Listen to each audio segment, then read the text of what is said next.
fences. When you build a fence, that's when man lost his humanity, I believe was not the exact wording, but profit becomes evil, property, church, government, schools create hierarchies. That's why I have last written.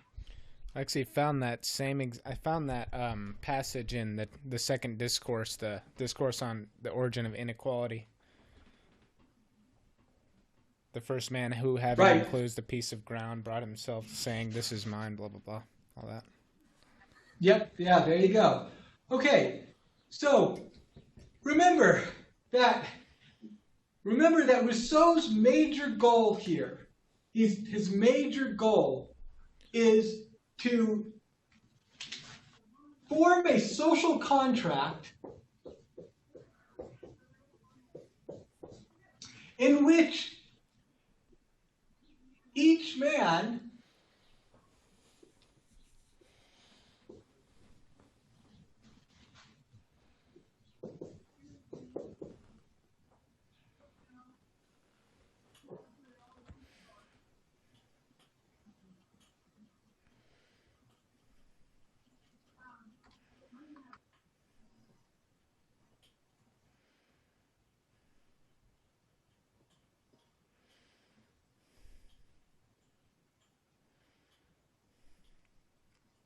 is to form a social contract in which each man, by submitting to the law, is only submitting to himself.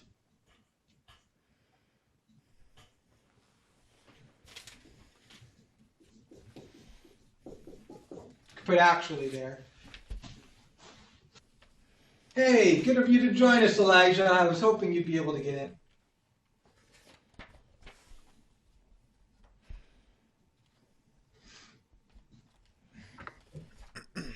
Okay. So that Rousseau's kind of primary purpose is that the social contract is to create a situation in that each man is not giving away or sacrificing liberty by entering the social contract, but he is actually regaining liberty by entering the social contract. In the previous iterations of state of nature and social contract philosophy, in both Hobbes and Locke, when man enters into the social contract, he gives up some of his liberty, or in Hobbes's case, pretty much all but one of his liberty, in order to gain security over the rest. So in Hobbes's case, you give up all of your liberty and power over others in order to gain far more security over your own life and your own property. So in the Hobbesian and Lockean conception of state of nature and social contract, you sacrifice liberty for security. Benjamin Franklin would be upset. But so you sacrifice liberty for security, but you only sacrifice enough. We're going to try and resolve some of those contradictions for you. That they're actually not very contradictory. It's far-fetched, but in my mind, and I could be wrong, it is possible for me to be wrong. I am wrong a lot. I just test you on my wrongness and claim it rightness. So, but it's in the previous conception, you give up only as much liberty as you need to give up in order to secure life and property. Okay? You only give up as much liberty as you need to give up. That's the Hobbesian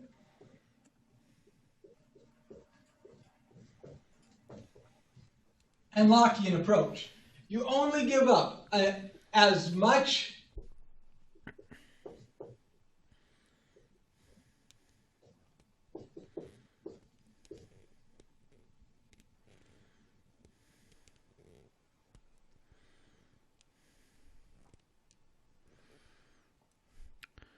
Rousseau believes in virtuous citizenship, in a way.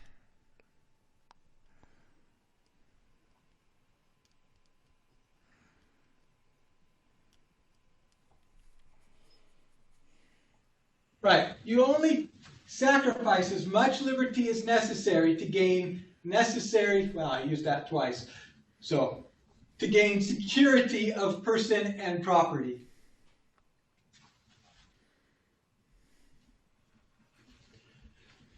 Rousseau doesn't like this. He's primarily trying to remove that contradiction. And so he's saying that each man, you don't have to give up liberty. You already exist in a state of slavery. That's why man is born free. That's why he starts the whole, kind of social contract, his writing on the social contract with man is born free, but everywhere is in chains.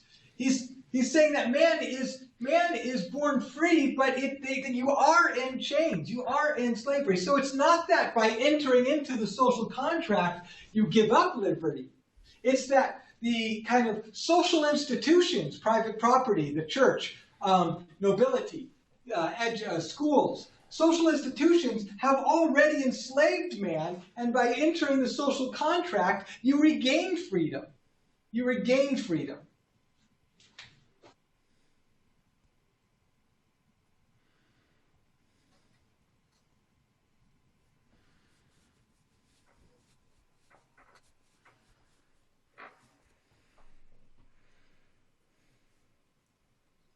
Because remember, he defines freedom as self-mastery and moral agency. Self-mastery and moral agency. You regain your moral agency, you regain your self-mastery by entering into the social contract, his social contract, and therefore by exiting private property. And that's the kind of, the social contract, you regain freedom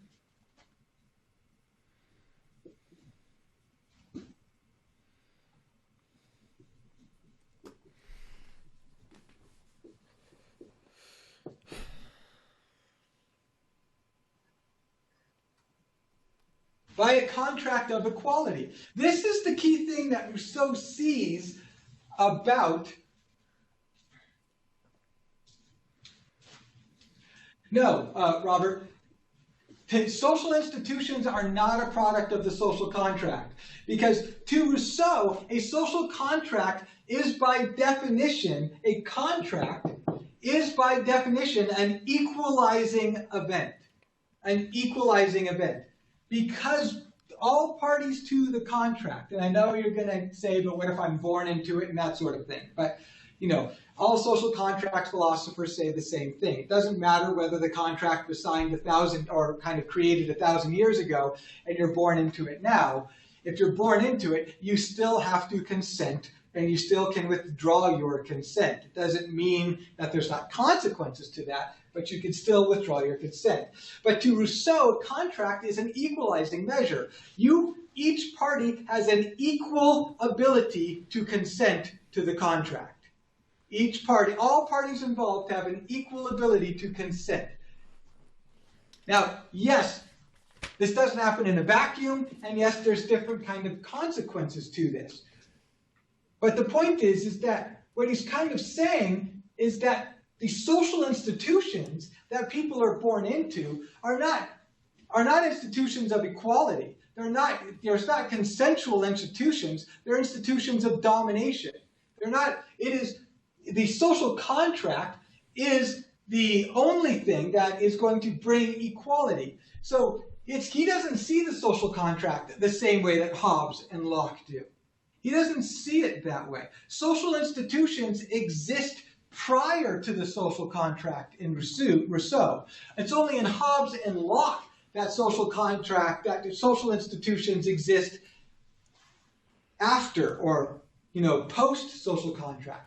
Social institutions are pre-contractual things that existed as soon as somebody put up a fence. To him, churches and schools and nobilities and clubs of any sort, all voluntary social associations, all governments and civil society, all of that is essentially the outgrowth of putting up a fence. It's just different versions of putting up a fence. That's it. And so the social contract is one in which you affirm through a social contract. It is essentially a vehicle of true, equal citizenship. Because since every participant has an equal right to consent, then every participant has an equal vote, which is 1.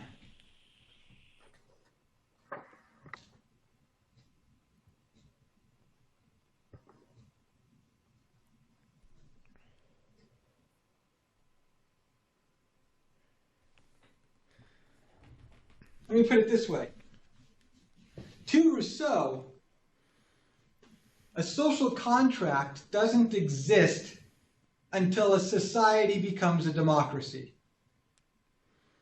A social contract, to Locke, a social contract exists once there are civil rules with civil courts to enforce them. So once there is a court system, that's when social contract begins. To Hobbes, once there is a strong man, once there is a chieftain, once there is a kind of a leader who can enforce his rules, that's when social contract begins. Does that make sense? Yes.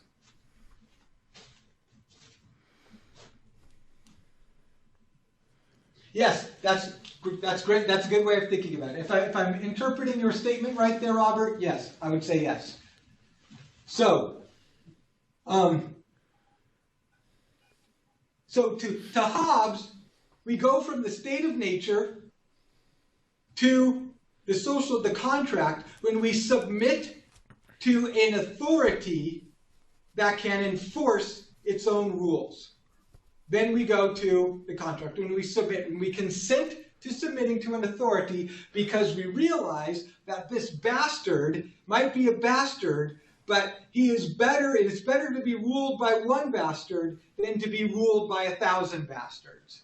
So that's when we move from the state of nature into a contractual or social society, social contract society.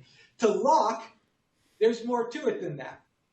To Locke, we are still in the state of nature if it's just strong man dominating people. It is only once there is a commonly agreed upon set of civil rules, laws, that are adjudicated by courts that we then enter into civil society or enter post-social contract. To Rousseau, it is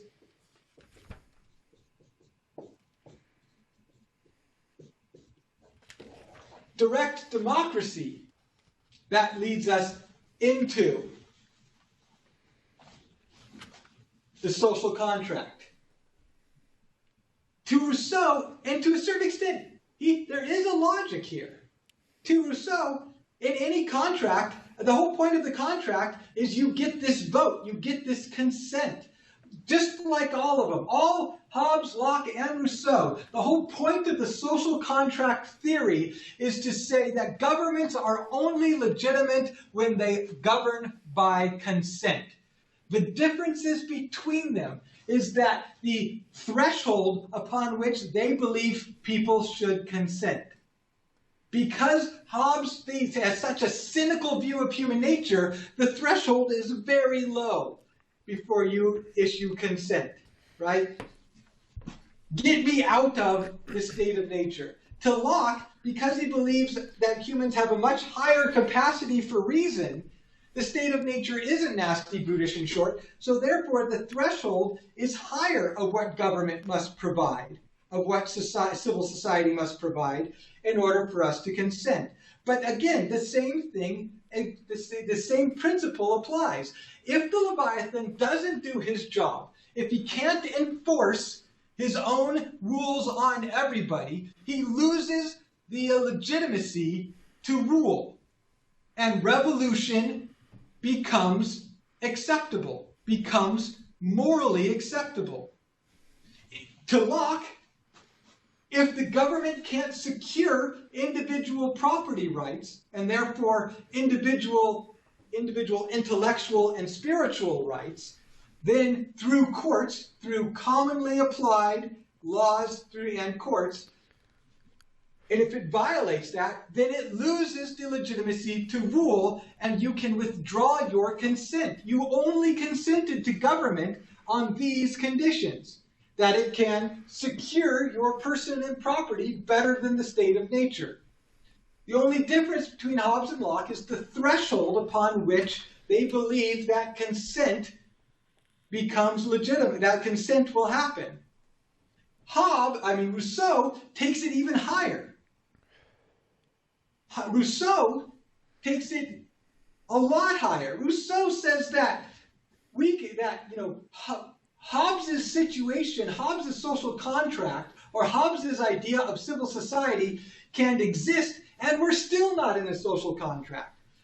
Rousseau says that Locke's idea of civil society can exist and be flourishing, and we're still not in a social contract. Because in both Hobbes and Lockean civil society, those are still societies of domination. These are still societies of competition.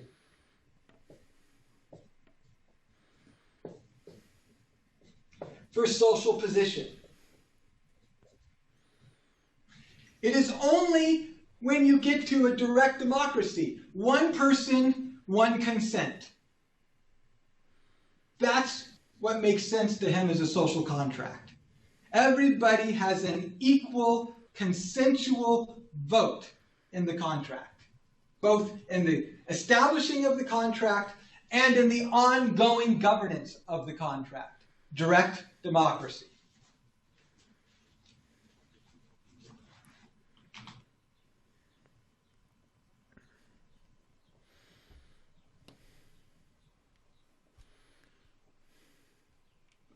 So, let me see if I make sure I can understand your question, Robert. How can consent of the governed be obtained except through forcible overthrow of the sovereign? Well, you're right. One of the key functions of each of these, including Hobbes, is to say that any person, any government that doesn't do its job is not legitimate authority and therefore can be overthrown. So yes, you always have to overthrow the one that doesn't. Yes, absolutely. Absolutely. It's just funny. You wouldn't suspect that the Frenchman would have the highest threshold. I'm sorry, it's the opposite. You would expect the Frenchman to have the highest threshold of actual consent. It's like the maximum ability to revolt against the government. It's like the one where the Frenchman's like, yes, there we go. It's like, it's not that easy to convince a Frenchman to put down the pitchfork and torch and pick up the shaver. It's just very difficult. So, at any rate, does this make sense? Does this kind of clarify a little bit of what he's trying to do? Yep. I guess it just sounds like, from my understanding of it, seems too obvious to be real. I mean, because well, I don't know, because from what I understand, it's just freedom means acting in conformity with self-imposed law. The general will is the Leviathan. So therefore, in order to be the Leviathan, you have to abide by the social contract, which is the self-imposed law. And without doing that, you don't have citizenship. So basically, just if you don't break the rules, you're part of the social contract. That seems a little bit obvious to me. I don't know. Am I misunderstanding it? But you got to remember, there's two sides to the social contract. The governor, or the governors, and the governed. So let's see if I can do it this way.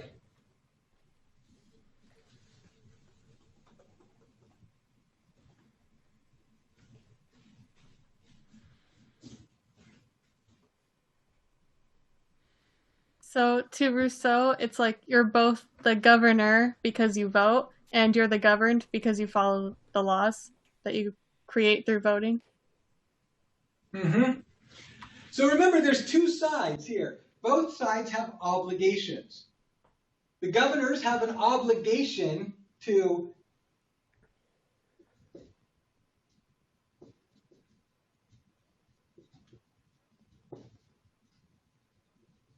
secure your person and property. Now, the way that looks and is different between them, but still, in all situations, they have a obligation to secure person and property.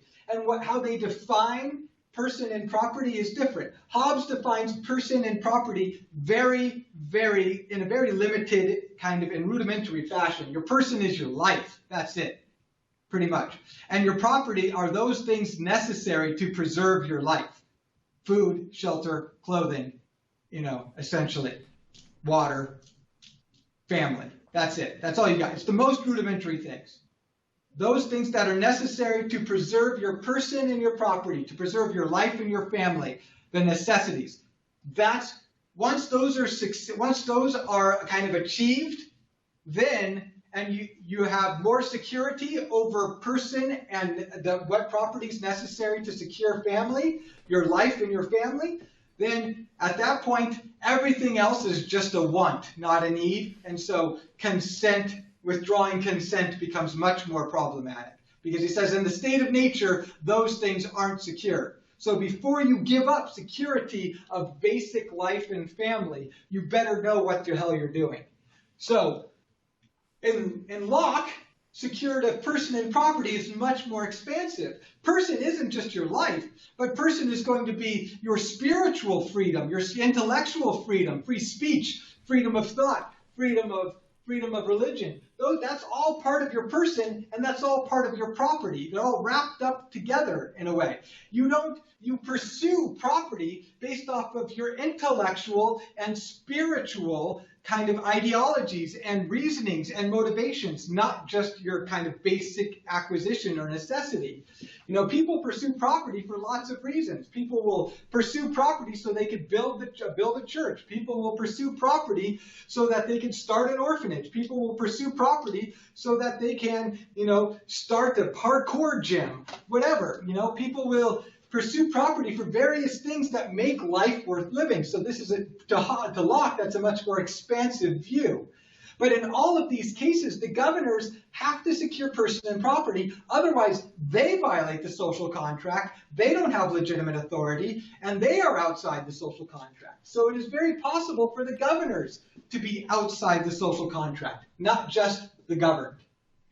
The governed owe to the governors that if the governors are minimally and adequately protecting person and property as defined by Hobbes and Locke, then we owe to the governors submission. We owe to the governors submission to the contract and submission to the rules. Otherwise, if we don't submit to the rules, we plunge everybody else in society back into the state of nature, the English Civil War. It kind of reminds me of Republican virtue. Well, yeah, because Rousseau is one of the key people that they are going to be, that they have read, So, okay.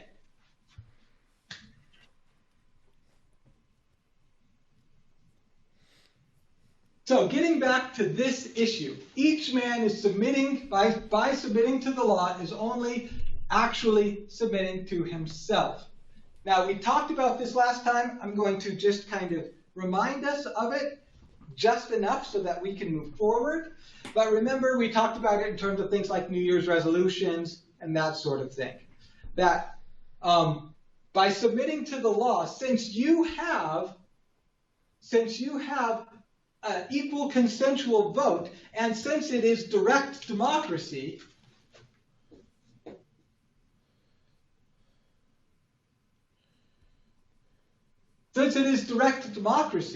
then there's like a whole bunch of implications that come with this. But all of those implications are essentially based off of equality. Equality carries almost all the water in Rousseau's philosophy. Let me say that again. Equality carries almost all the water in Rousseau's philosophy.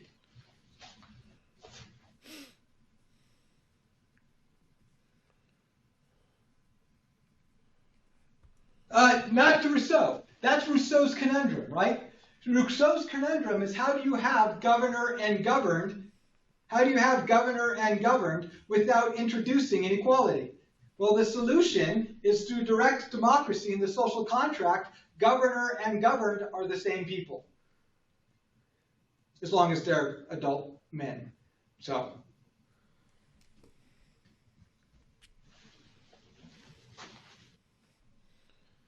obviously, women are a different species here. So, women are to be loved, not to be submitted to. That's just crazy. So, all right. So how does this work? How does this work? We're going to erase this, because I kind of want to keep this up here because we're drawing off of it.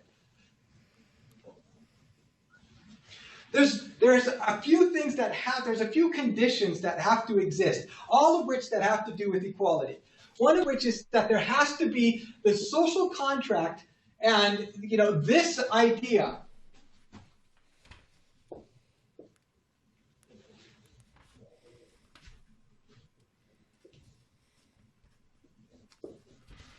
This can only work under a few conditions under the social contract. As we said, direct democracy, but it can only exist in a situation of social and political also, of course, means legal, equality. Now, what that means is it means that the polis has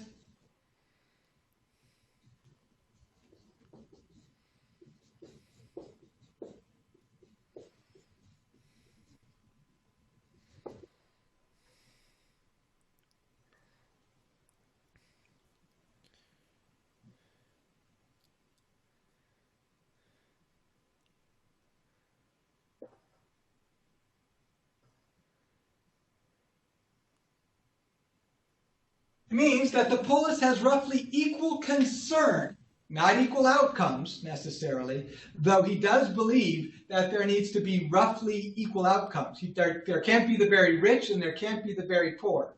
As a matter of fact, there can't really be, easily identifiable rich and easily identifiable poor. There can be kind of upper middle class and kind of working middle class, but there can't be rich and poor.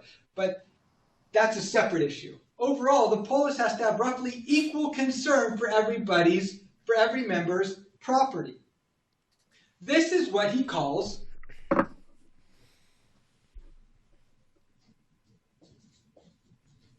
the common good. That is a key qualification. Now, already, many of you are going, yeah, I have a problem with that. I don't believe that the polis is going to have equal concern for every member's property. I just don't believe that.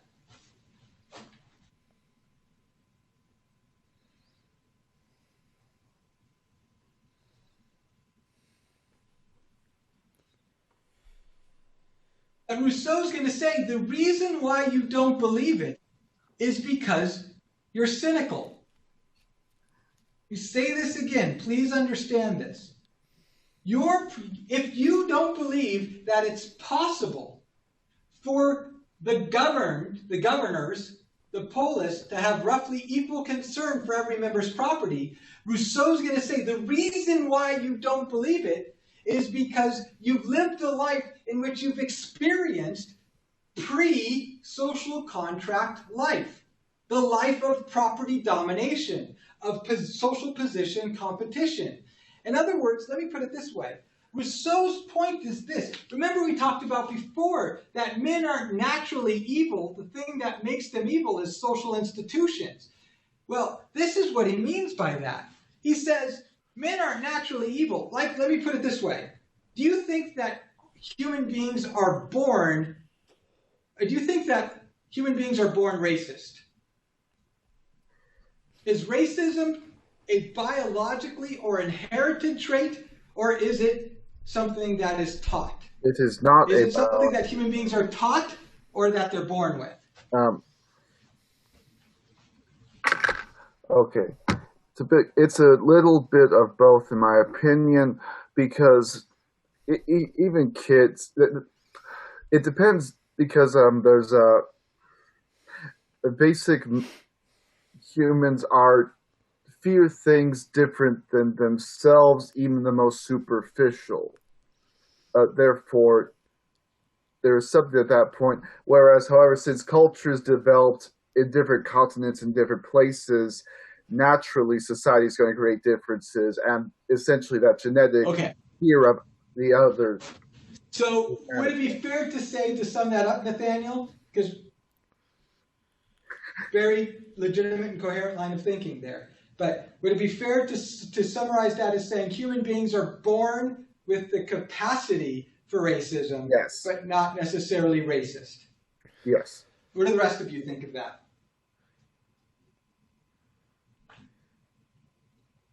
Yeah, I would say I think it's taught, because I think in Nathaniel's, what he's saying is that, like, you grew up with everyone looking the same as you, but if you grew up with a whole bunch of people looking different than you and no one is treating them differently, then you wouldn't necessarily have racism in that way. I didn't even know racism was a thing until high school, because I grew up with fairly diverse, mindset, I would guess. It just never got brought up in my household. So I think that what we believe is based on the nature of our experiences, and that being directly taught something is just one type of experience. Good. Okay, so let's take that, because Rousseau's going to agree with you largely. Now, except for the fact is, if Elvis, you are saying there is no human nature, like there is no human nature pre-social teaching or pre-social environment, Rousseau would say that's not true. But if you're saying that humans are, and all too often, a product of their social environment and their social experiences, Rousseau's going to say yes.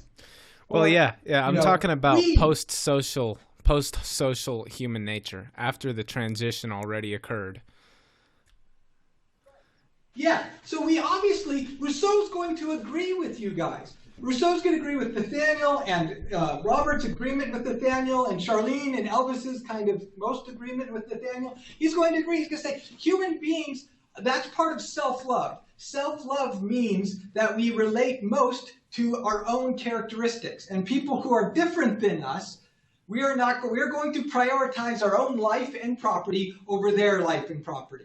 But to Rousseau, what self-love means is that we prioritize our own freedom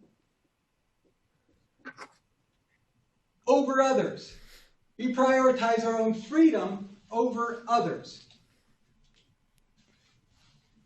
Now, that doesn't necessarily mean that we're going to be racist, or we're going to be sexist, or we're going to be, kind of religiously intolerant. We're going to be bigots in some way. He says that is from social experience. So what happens is, let's take the history of the United States, for example. If you are born and raised in 1870s and 1880s, Massachusetts, are you going to have a very positive conception, a very enlightened conception of Catholics? No, wait. Where?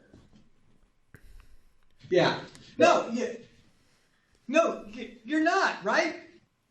You're going to see Catholics as inferior, but that's because of your experiences. Now, if you do that, if you're taught to see Catholics as inferior, and by the way, most Protestants, white Anglo-Saxon Protestants, WASPs, like myself, that, in Connecticut, in Massachusetts, in New England, who were looking at this, were doing that because they were trying to protect their property and their social position from newcomers. And then what happens is the Irish and Italian Catholics who come in and are forced into ghettos, they have an experience of religious bigotry against them. So if you're Irish and Italian Catholic in Massachusetts, you have an experience of bigotry which teaches you to dislike or to be prejudiced against white Anglo-Saxon Protestants. And then you teach your children that.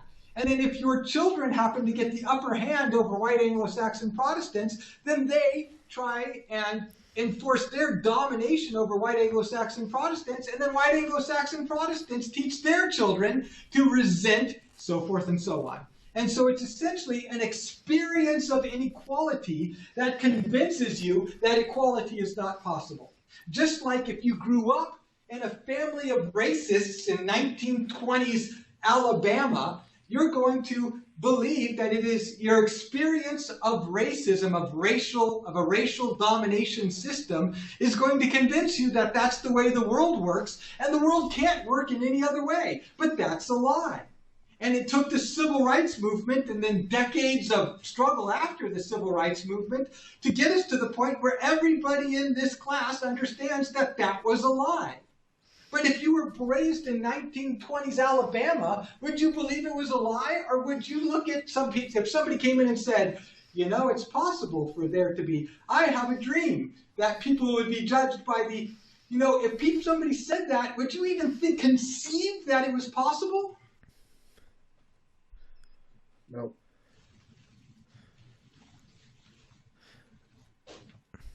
I have a question. Yes.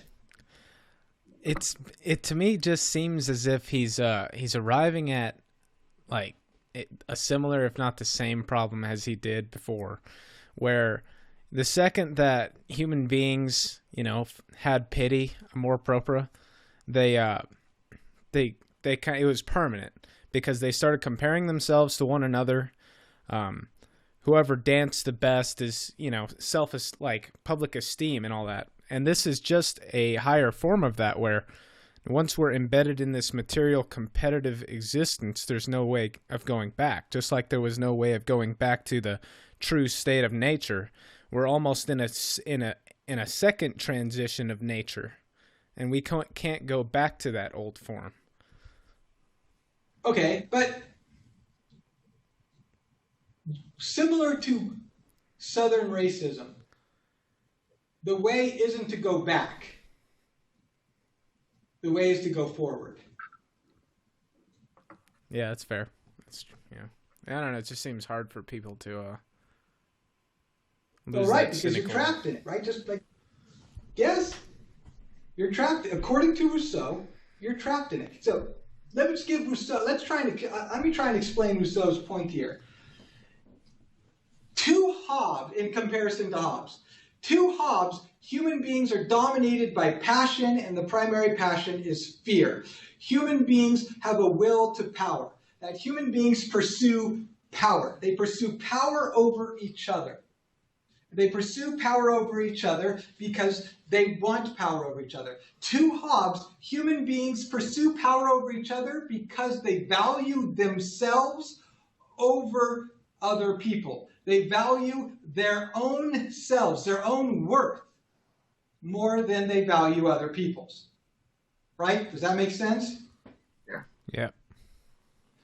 So, to Hobbes, To Hobbes, the idea is, I honestly believe that I am more important and better than you, existentially.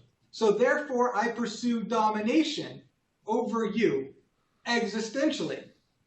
And you pursue domination over me, existentially. So we live in this state of fear that can't be resolved.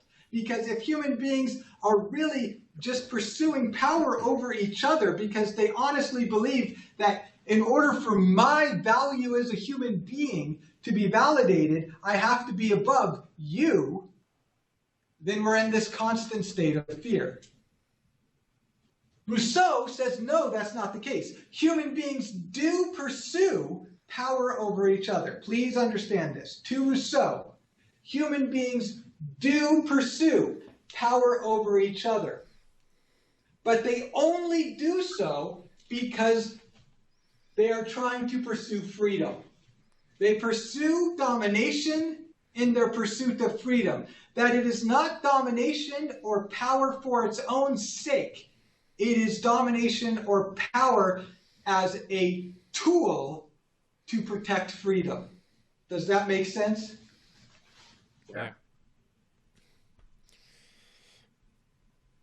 So in other words, I pursue power over you and social position over you because if I have social position and power over you, I don't have to fear you threatening my freedom. So to Rousseau, he says, Hobbes, you're right. Human beings do pursue power over each other. But that's because they come from a social experience in which society has given some human beings power over other human beings, and the only people who are free are the people who are at the top of the social ladder. Equality, if we create a society that is not a hierarchy, but a society that is an equal society, then everybody will have more freedom, and your experience growing up won't be that the only people who are free are the people at the top of the social ladder. Does that make sense? Yeah. Yep. Charlene, Elijah, you good? Yeah, that makes sense. Yeah, makes Okay. sense.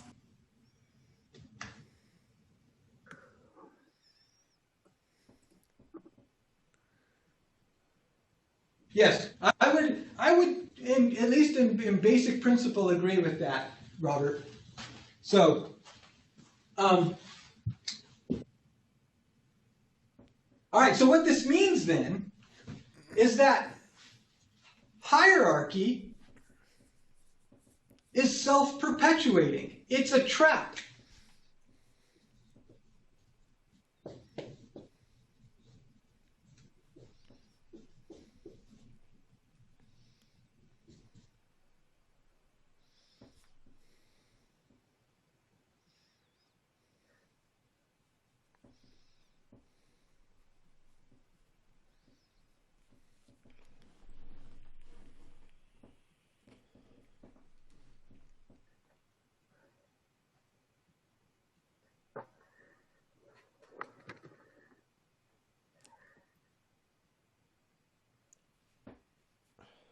Social hierarchy in Rousseau's philosophy and social competition is a trap that convinces man he must pursue power to be free. He must pursue social position, power as in social position. The largest property owner, the religious leader, the union leader, the gang leader, the head of a university, that all those people are the people who can be free. But here's the point. He's saying it is our experience of being raised in a social hierarchy that convinces us that social hierarchy is an inevitable reality. Just like our experience of being raised in a racial hierarchy would convince us that a racial hierarchy is an inevitable reality. Whereas we know now in 2020, at least the overwhelming majority of us do, that racial hierarchy is not an inevitable reality, but is indeed the very definition of a social construct. Got it? Yep. Mm-hmm. Okay. So then the thing is that how do we get out of that? Because now the social contract, the way you get out of it is you have to pursue equality. You have to have a system of equality. Then, once you have a system of equality, then you will have people who are raised in that system of equality will have an experience of social equality, which will then convince them, get them out of the trap, and convince them that freedom happens through equality, not hierarchy. And you will no longer scoff at this qualification.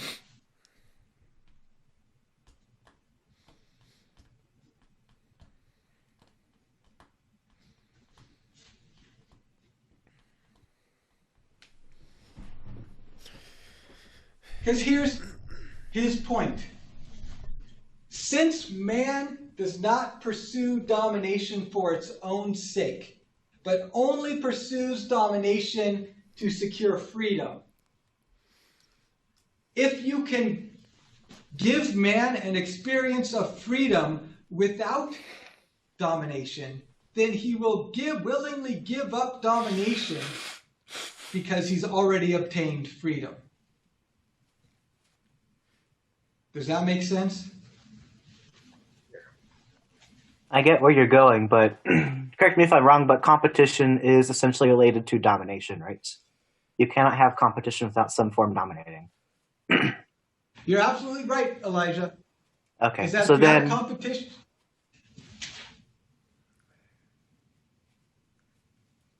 Okay. But competition is one of the leading drives of human nature. Humans thrive on competition within each other because it's us versus them. And because of that... You poor, benighted, trapped soul. Oh no, I'm sorry. Convinced by the propaganda. Damn The only communist. reason you believe that is because you were born and raised, and your only experience is in a society of competition.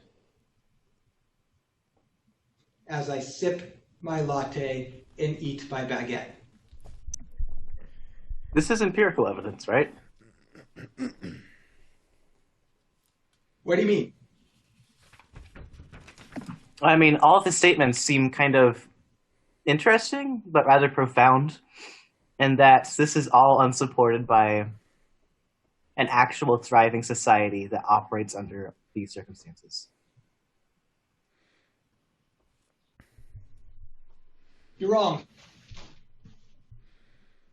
So Geneva follows entirely without any sort of exception to these specifications. Oh, no. Now you're moving the goalposts. Now you're expecting perfection.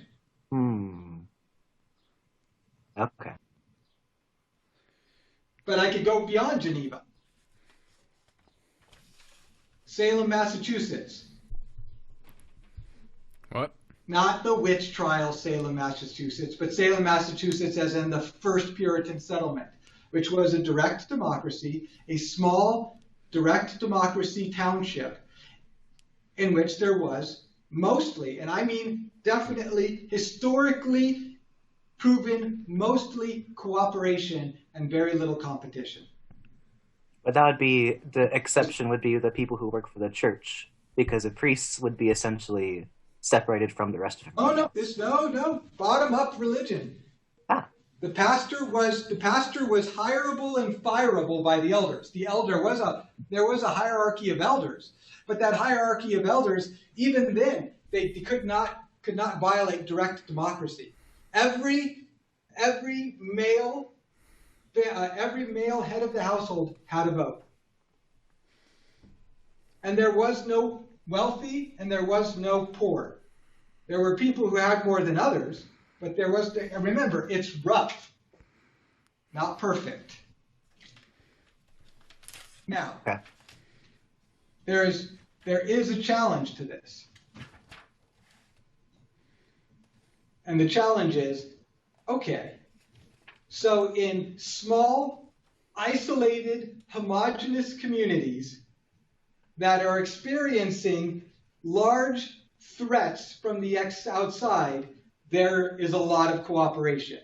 But if you move from Geneva to Paris, or if you move from, 1650s Salem to 2020 Massachusetts, it's not possible.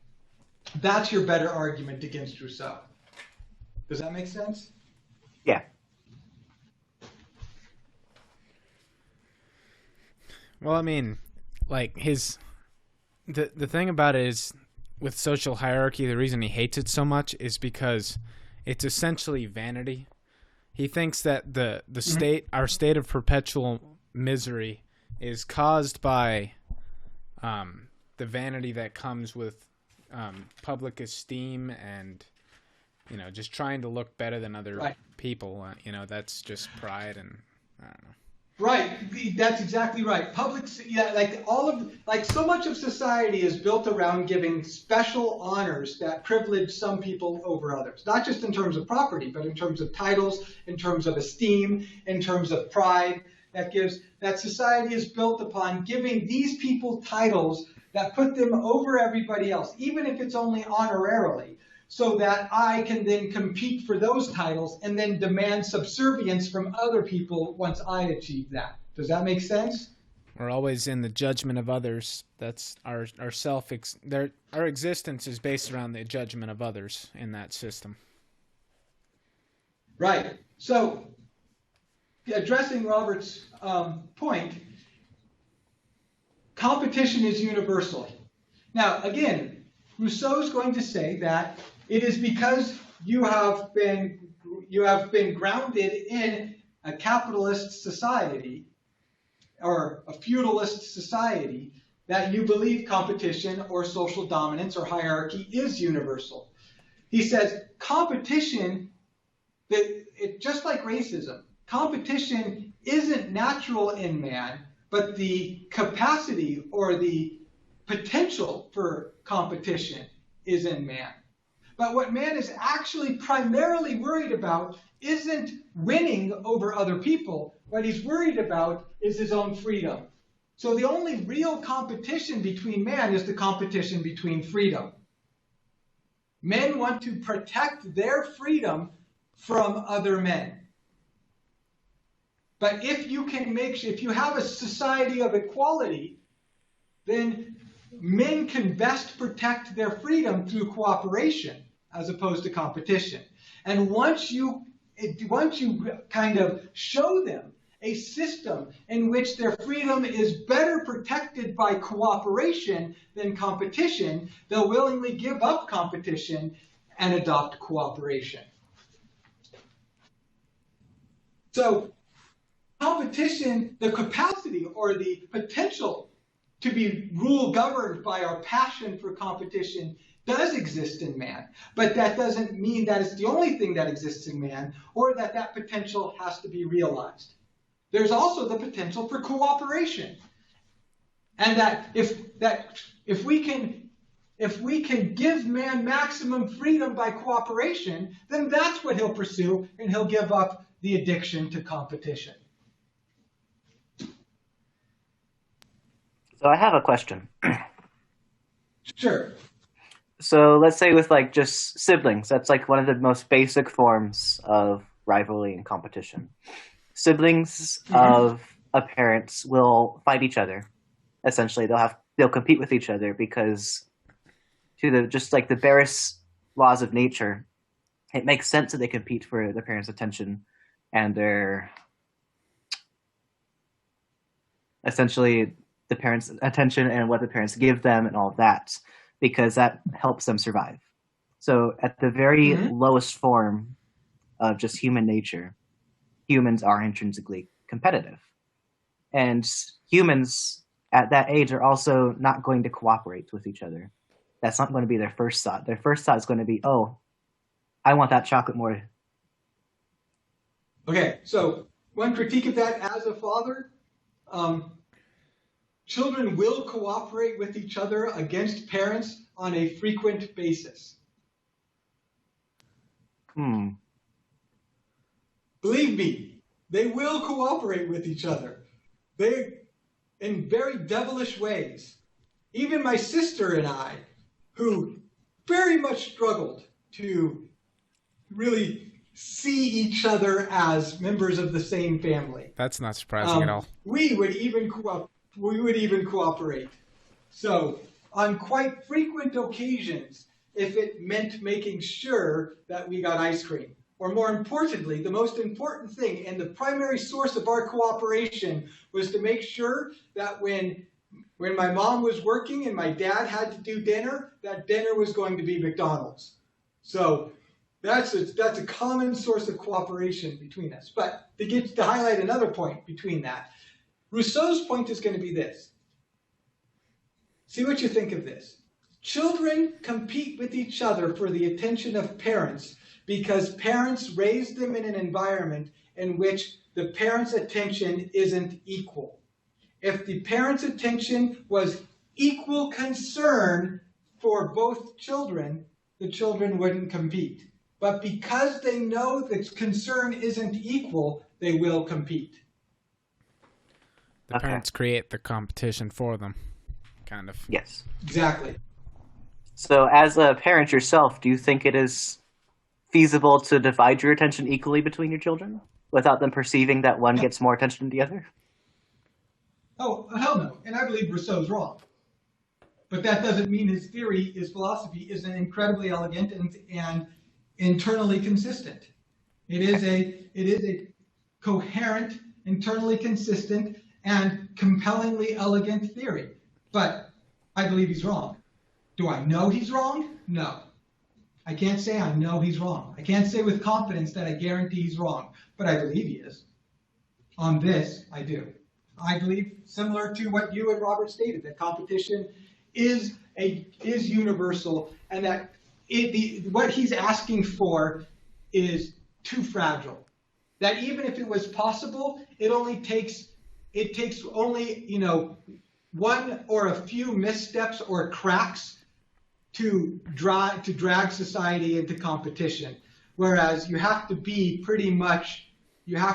on it. You have to be kind of putting in the effort. You have to be virtuous all the time in order to maintain this system. Whereas you only need a little bit of vice to destroy that system and move to competition. Does that make sense? Yes.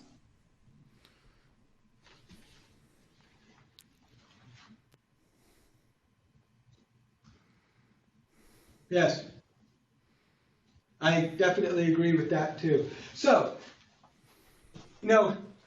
I'm going to say that I believe that this is potentially possible and that we've seen examples that move close to this. But I think it's very fragile and that over time we're going to get a lot more of this than we're going to get of this. Does that make sense?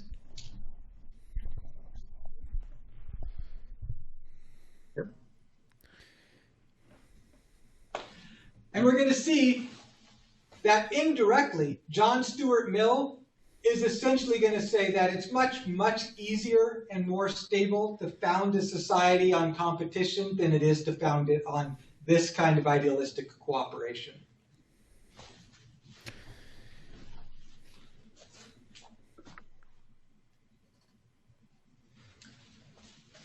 Okay, so here's the thing. Now that we've got the human nature part and we've got the idea of freedom, this goes back to this. Let's round it back to this. Each man, by submitting to the law, is only actually submitting to himself. Now, all of a sudden, under this condition and this possibility, right, under this condition, it becomes a situation of equality. Equality is the vehicle by which freedom is realized. all of us equally are members of the social contract, so there's a direct democracy. Now let's look at how he believes this is going to work in practice and how he remembers it working in Geneva, even though he left Geneva when he was 5 years old. So there might be some nostalgic myth-making going on here. But, so, this is how it works. Since you only have one vote,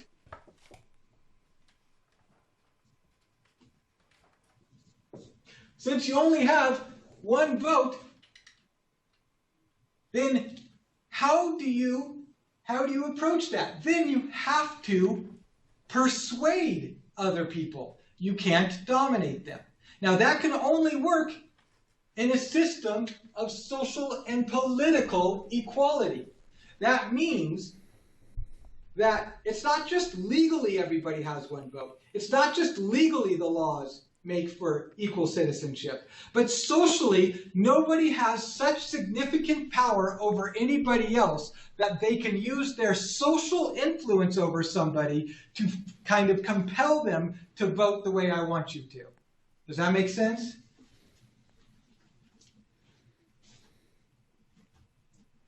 Because if, for instance, Nathaniel and I, we both are equal members, and we're not, Nathaniel, sorry. There is a superiority going on here, and it goes in one particular direction. So if we're both equal members and we both have one vote, but Nathaniel works for me in my company, and he lives in my apartment building, then is his vote truly his own? Is it an equal vote? Under what context and time period? No, I'm just asking. If you work for me and live in my building so that I have the ability to release you from employment and to evict you from housing, even if I don't say anything, might you be wary of casting a vote in opposition to my desires? Well, no, because I trust that you would have integrity, sir. Well, then there's like a hierarchy created, right? Like a power imbalance. That's right. And absolutely, and I think you should trust that I would have integrity. And I would have integrity. I would have the integrity to find a really good justification for evicting you and making you think it was for reasons other than the fact that you pissed me off with your vote. But well, I mean, we both profess to be Christians, I believe. Oh, jeez. Yeah, okay, I'll stop. yes, I'm a Calvinist though, so I'm the elect, so it's okay. You're hellbound anyway. Oh, I'm a Methodist, and we believe in saving everyone. So go to your own private hell, thank you. All right. So does that make sense? If there is still social domination going on, then this doesn't really work. So there does have to be social and political equality. Now, Rousseau does believe that if the polis has equal concern for every member, then social... I'm going to erase this down here so I can put this down here.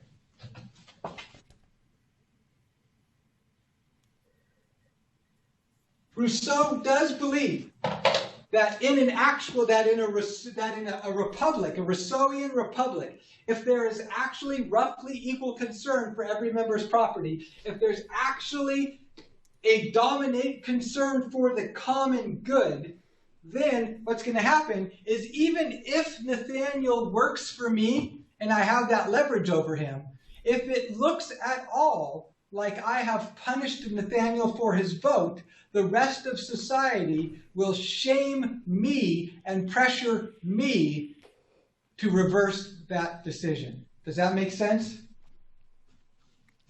Yeah. Also, if I could prove it in a court of law, isn't there laws against voter intimidation and stuff like that? Absolutely. That would also be demonstrated that. So, too, it got to be clear here. Have you ever heard the term, you can't legislate morality? No. Yeah. Really? Nathaniel's the only one who's heard the term, you can't legislate morality? I've heard it. Yeah, I've heard it. Oh, okay.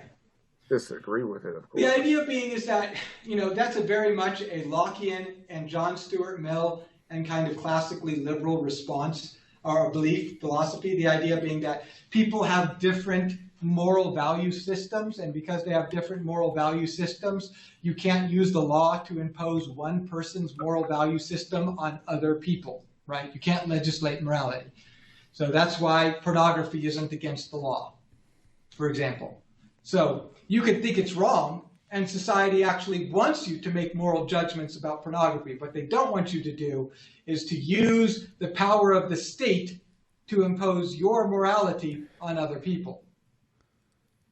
So same thing with like hate speech. You could think hate speech is wrong, and society probably wants you to think that very dramatic instances of hate speech, like the Westboro Baptist Church, is wrong. But that doesn't mean that we should use the law to punish speech we think is wrong. You can't legislate morality. Does that make sense? I mean, there's also Yes. just a cost to enforcing things, and you have to get to a point where it's unrealistic. That's another point. And, a lot of the reason why this comes about is because of prohibition. We tried to legislate, morality in terms of prohibition of alcohol, and people just flagrantly violated that. It's like, it's just too damn hard to do that. Rousseau doesn't believe that. Rousseau believes you must legislate morality. Okay, and I'm trying to get to this. So Rousseau believes you must legislate morality.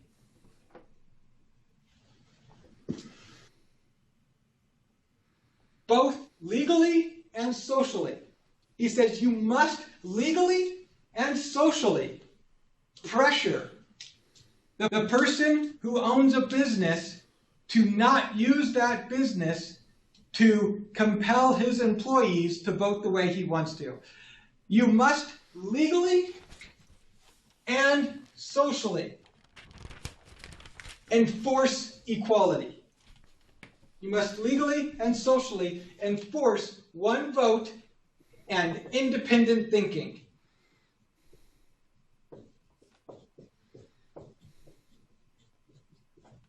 Now you think, wait a second, he wants society and the law to enforce independent moral agency, but then he also says that we should legislate morality. How do those two things coexist? How can we say the law must protect people's independent moral agency and the law must legislate morality? How is that possible?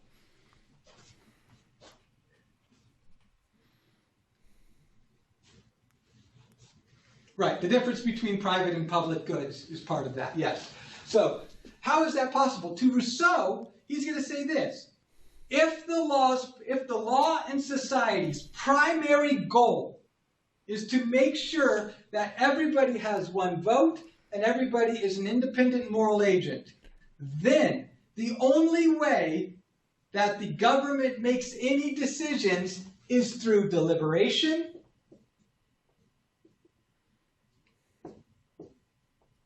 understanding, I should have put that last, sorry, and persuasion. The conference is about to end.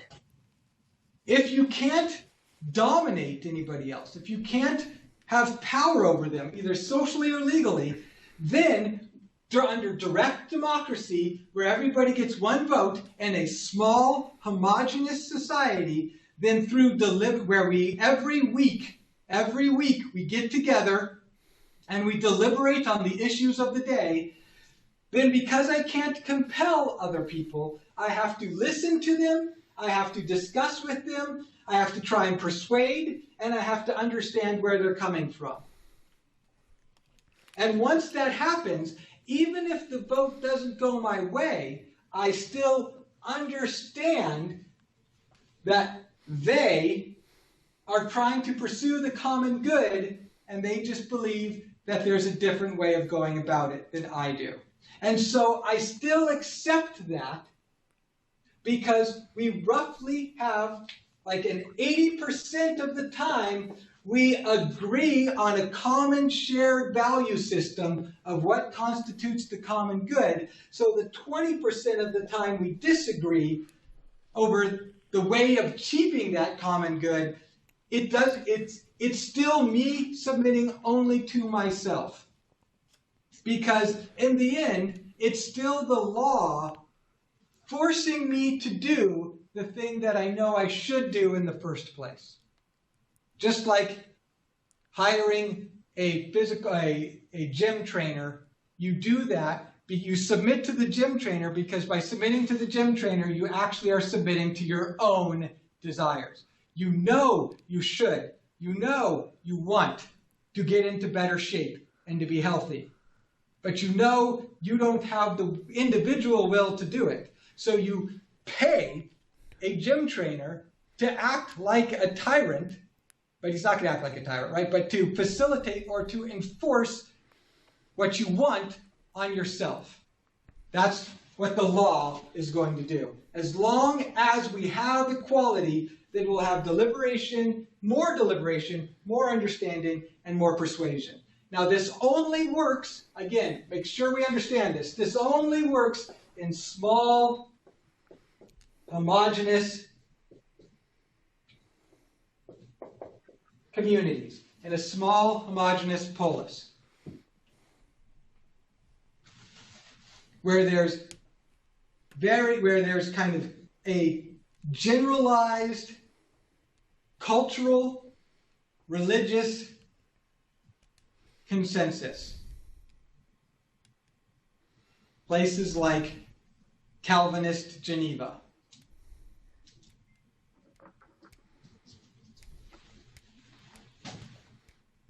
Like the New England Town Meeting, yes, where, again, small, Calvinist, Anglo consensus.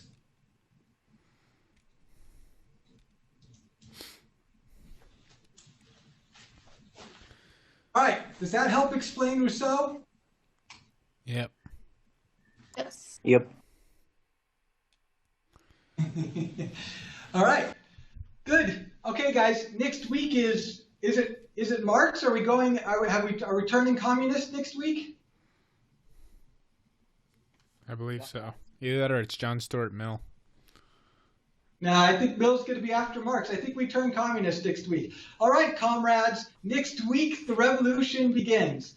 Yes. I'll tell you right now, before the conference ends, Marx is a pain in the ass to read, but he's worth it.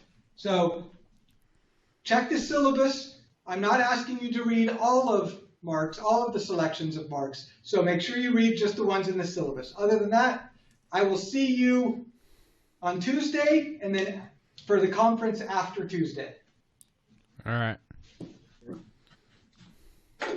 See ya. Bye. Supposed to be Bye, done. guys.